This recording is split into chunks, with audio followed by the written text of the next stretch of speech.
আসলে সলপানের জিদের কাছে কইলে মেলা সময় বাপ মায়ের আইরা যাওয়া নাগে। তো এই কথাটা কি আমি কইলাম হেডই আপনাদের হাতে আজকে শেয়ার করবো। আসসালামু আলাইকুম, কেমন আছেন আপনারা? সিরাজগঞ্জে হলো শিল্প ও বাণিজ্য মেলা শুরু হয়েছে গত মাসের 14 তারিখ থেকে। তো সলপান যাইবার চাই এ পর্যন্ত নিয়ে যায় নাই, প্রতিদিনই কোনো না কোনো কাম থাকে বা ওর বাপের ব্যস্ততা থাকে, এই জন্য আর যাওয়া হয় নাই। তো কালকে বেনা আবার আমি তিতা করে কছিলাম যে আজকে বিকালে তোমাদের মেলাত নিয়ে যাবো, কিন্তু কালকে দুপুর থেকে মাইগ্রেনের ব্যথা এ পরিমাণ বেশিও ছিল যে বিছনার থেকে উঠতে পারলাম না। তো বেটাক কইলাম যে বাবা আজকে যাবো না, কালকে যামনি। কিন্তু ওই যে কয়া হালাসি একবার আর তোর হুনবই না, সলপান মানুষ কষি মানে নিয়ে যাওয়াই নাকবো। তে কি আর করা, ওবি কষ্ট পিষ্ট করে উঠে গেলাম। আর মেলা বসে হলো আমগো সিরাজগঞ্জের বাজার স্টেশনের মুক্তির সোপান চত্বরে। তেই তো ফুরুত করে মেলার মধ্যে ঢুকে বললাম, আর ঢুকেই তো দেখি যে হাই রে ভিড়। তো গেটের কাছে আবার এক গেদা এই যে বাবুল ফু দিয়ে দেখাইতেছে। তে আমি আবার তারই একটু ভিডিও ফুটেজ নিলাম। এখন ওই গেদাটাও কইতেছে যে আপা ভিডিও করলেন তাহলে একটু বাবুল কিনলেন না। আমি কইলাম যে এ গেদা আবার কি কয়, আমি হলো বুড়া হয়ে গেছি, আমি এটা দিয়ে কি হরমো। তো গেদার আজারে পেশাল না হই না, আমি আবার একটু হাড়ি পাতিলের স্টলে ঢুকলাম যে দেখি কি কেনা যায়। ওই স্টল থেকে বাড়ায় সামনে দেখি যায় যে মাটির ব্যাগ জিনিসপত্র, কিন্তু একটোরও চেহারা বাল দেখা গেল না, এই জন্য আর কিনলাম না। তে তারপরের স্টলে ঢুকলাম, ঢুকে দেখি যে সামনে মেলা ডোরবেল থুয়ে দিছে, আর ডোরবেলগুনা কিন্তু দেখতে ফাইন দেখা যায়। তো এই স্টলগুনাত কিন্তু মেলা ভিড়। তারপরেও দোকানদার বাইগুর অভিযোগ যে মানুষে কেনে না, খালি আইসে দেহে আর চলে যায়। তো আমি আবার কইলাম যে আপনারা দামে ছাড়েন না কে, দামে না ছাড়লে কি মানুষে কিনবো? আগে করলে আমরা দেখছি যে মেলাত কম দামে জিনিস পাওয়া যায়, এই জন্য মানুষে মেলার থেকে কেনাকাটা করছে। আর এখন দেখি যে বাজারের চেয়ে মেলাতেই দাম বেশি।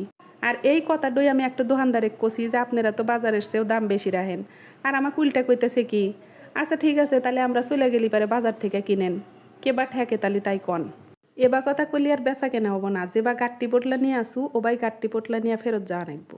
তে জায়গা আর একখান স্টলে গেলাম, এই স্টলে হইতেছে যা নিবেন তাই 60 টাকা। আর এখানে হলো সব ঘর গৃহস্থালির জিনিসপত্র। আমি এখান থেকে ছোট্ট কিউট একটা স্টিলের টিফিন বাটি নিলাম। তারপর চলে গেলাম হলো একটা জুতার দোকানে, এখানে বিভিন্ন দামের বিভিন্ন রকমের জুতা আছে।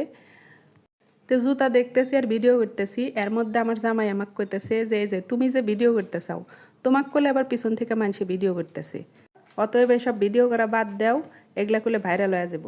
আমি কইলাম যে হরো আমি কোনো সেলিব্রিটি নেই যে মানুষে আমাকে দিয়ে ভাইরাল হবো। এখন ব্লগারের অভাব নাই, যেহেনে যাও হেকেনেই ব্লগার, হেকেনেই ভিডিও। তো এনে কথা বাদ দিয়ে ঘুরি দেখি কোনে কি আছে, আল্লাহ কিনে দেও। তো তেমন কিছু আর কিনলাম না, সলপানের কডো খেলনাপাতি কিনে নিয়ে ফুচকার দোকানে আসলাম। আইসা আমার জামাইকে কইলাম যে কিছু তো কিনাই দিলে না, তাহলে এখন আল্লাহ ফুচকা খিলাও। তো হে আমাকে কইলো যে আচ্ছা ঠিক আছে তাহলে তোমরা বসে ফুচকা খাও, আমার আল্লাহ কাম আছে আমি যাই গে। কইলাম যে আচ্ছা ঠিক আছে কোনো সমস্যা নাই, আড়াইয়া যাবো না, তুমি যাও গা, আমি একলাই 100, আমাকে কেউ নিয়ে যাব না। তো যাই হোক তারপরে ফুচকা খাইলাম না বাস খাইলাম টের পেলাম না, কারণ যে ফুচকা আমরা বাইরে 30 টাকা প্লেট খাই, সেই ফুচকা এনে 60 টাকা প্লেট, মানে 2 প্লেট ফুচকার দামে 1 প্লেট ফুচকা। দাম হই না তো মাথা গেল গরম আয়া।